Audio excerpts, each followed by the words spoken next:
a questão é essa aqui, ó. É o cinema favorecer, né, o cinema se transformar numa espécie de ferramenta para a gente poder chegar até essa tecnologia antiga aqui chamada livro. Então, ao longo do filme aí, do Klotzel, que se chama Memórias Póstumas, a gente percebe N coisas, né? A gente percebe, inclusive, que o cinema, gente, ele desde sempre mesmo, desde sempre, ele promoveu leituras, vamos colocar assim, multimodais, né? A gente percebe essa articulação entre os elementos, até em relação ao próprio livro. A gente tem aqui no Memórias Póstumas de Brás Cubas algumas passagens que são exacerbadas articulatoriamente no filme do André Klotzel.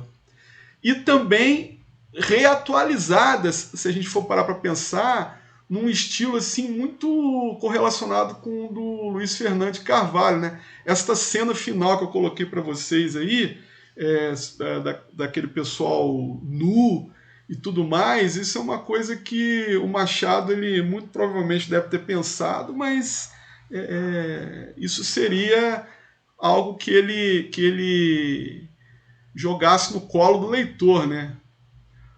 Ou de suas 17 leitoras, como ele gostava de dizer. Mas vejam só, o personagem do Brás Cubas, ele é colocado ali no filme, ele sofre uma materialização ali, né? As imagens do filme conseguem materializar essa figura, digamos assim, obsoleta, que é o Brás Cubas, e que é também a representação da elite brasileira do Segundo Reinado. Ele com todas aquelas configurações, entre aspas, filosóficas ali, que não levam a lugar nenhum, e que demonstram o quanto que ele era um sujeito, assim, digamos, favorecido economicamente, mas sem muita funcionalidade dentro de uma perspectiva social. Não é à toa que ele se torna, logo logo ele se torna político e tudo mais. Mas a gente percebe ali a exacerbação daquilo que Machado deixou para nós. Então existe essa perspectiva do diálogo, né? Existe essa perspectiva de quando a gente passa um filme para o aluno, a nossa preocupação, né? A preocupação em se construir sentidos, em se multiplicar sentidos, mas não deixando de lado isso aqui. Claro que não. É tentar fazer com que o aluno ele procure isso aqui também, como uma nova forma de se trabalhar a leitura, a literatura. Tem que ser sempre a partir da premissa do convite e do diálogo. Isso é uma questão que a gente não deve perder de vista, né? Eu me lembrei agora aqui, falando sobre isso, eu me lembrei o Paulo Freire, que tinha umas coisas interessantes, ainda voltando naquela ideia anterior do signo ter essa visada social e voltada também para o local, né? O local onde o sujeito se insere, e dali ele pode construir sentidos também, claro, evidentemente. Paulo Freire, quando ele ensinava, né, o pessoal a ler e tudo, ele pegava as palavras do campo semântico daquele sujeito, né, e tudo mais. Se o pessoal trabalhasse na lavoura, ele pegava a palavra agricultura, enfim, lavoura e tudo mais. Isso aí já é sabido de todos. Mas tem uma passagem, né, que a biografia dele conta, que ele estava numa escola e ele observou, né, uma mangueira, e lá na mangueira ele pôde visualizar as frutas em suas várias variantes, né? Ele pôde observar a manga verde, a manga rosada e a manga mais num tom cinza, a manga apodrecida e caída no chão e tudo mais. E ele trouxe isso, ele inseriu isso como uma modalidade ali pedagógica de aprendizado para os alunos e perguntou para os alunos o que eles estavam vendo e tudo mais. Os alunos, com cada qual com seu conhecimento de mundo, oferecendo ali toda uma possibilidade plural, dialógica, de entendimento acerca daquelas imagens, daqueles signos, a transição da vida, do novo para o velho, da vida para a morte, a partir de tonalidades de cores, das mangas. E eu vou falar para vocês uma coisa, e eu falo isso de carteirinha, porque eu já trabalhei na escola pública e não faz muito tempo que eu saí de lá. Muitas das vezes, esse conhecimento de mundo, ele é alijado do sistema, ele não é valorizado. Tem muito professor que não coloca isso em pauta. Tem muito professor que chega na sala de aula se colocando como sabedor de tudo e não abrindo possibilidades dialogais e não querendo valorizar o que o aluno pode trazer.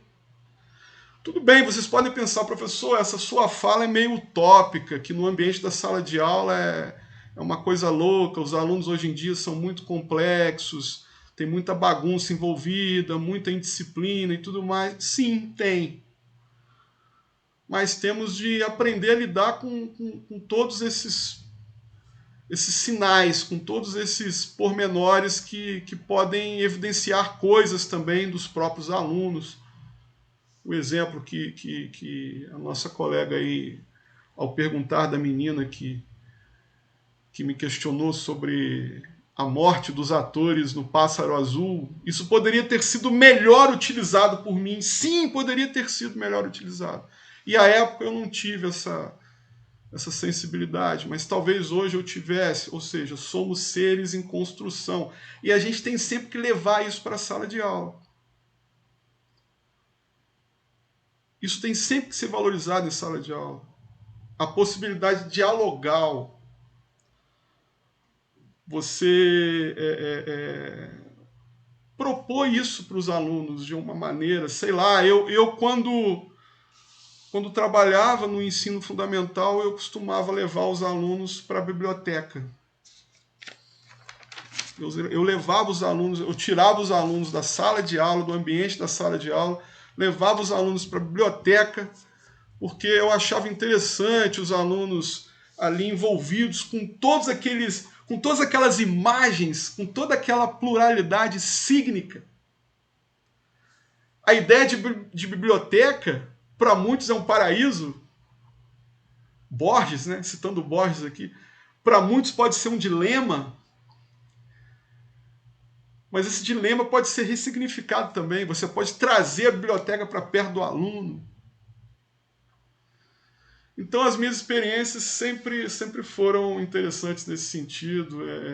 Eu tive momentos em que eu me decepcionei, mas em muitos momentos também eu fui feliz da maneira como eu sou. E eu acredito muito na educação. Eu acho que essa troca aqui que a gente está tentando divulgar é a melhor saída.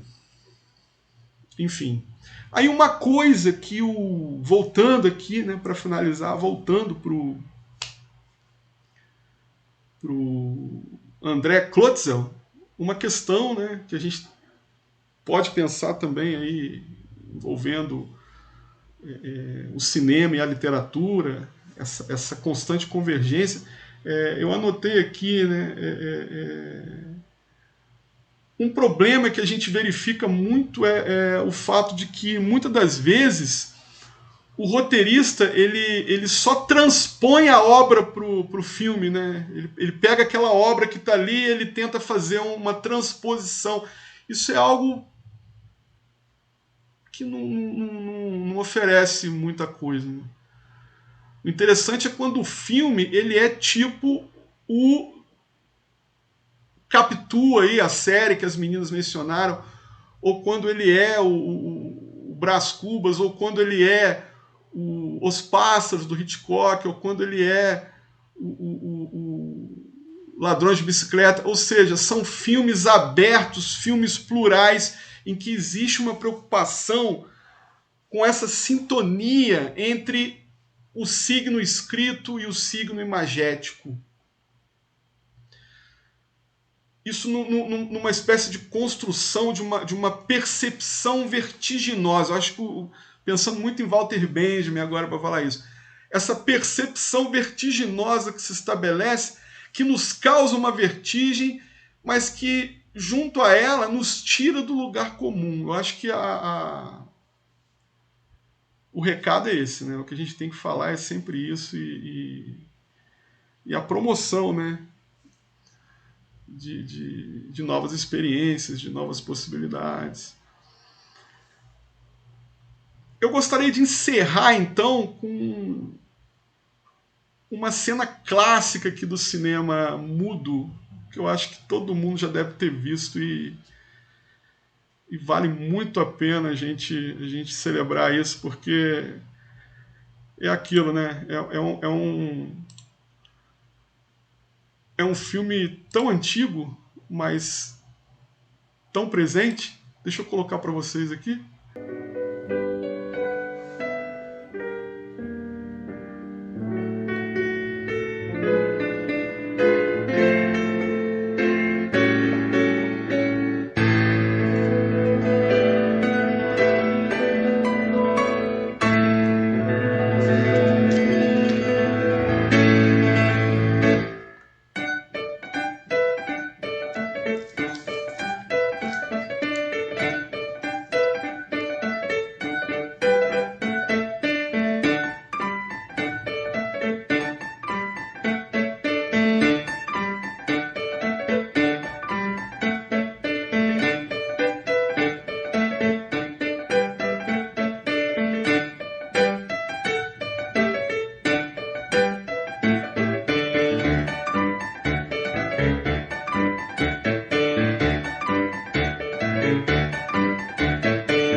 Agora, olhando para o Chaplin, né?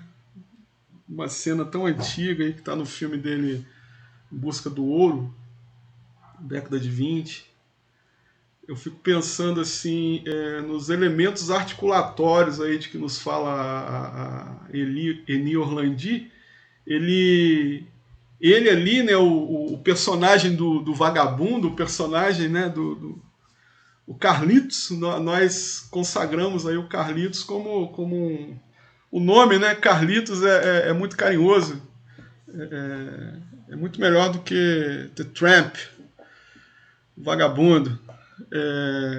Então eu gostaria de encerrar aqui com a leitura de um trechinho aqui do poema que termina A Rosa do Povo, do Drummond, que é um dos livros mais importantes dele, publicado em 1945, mas sem antes mencionar a questão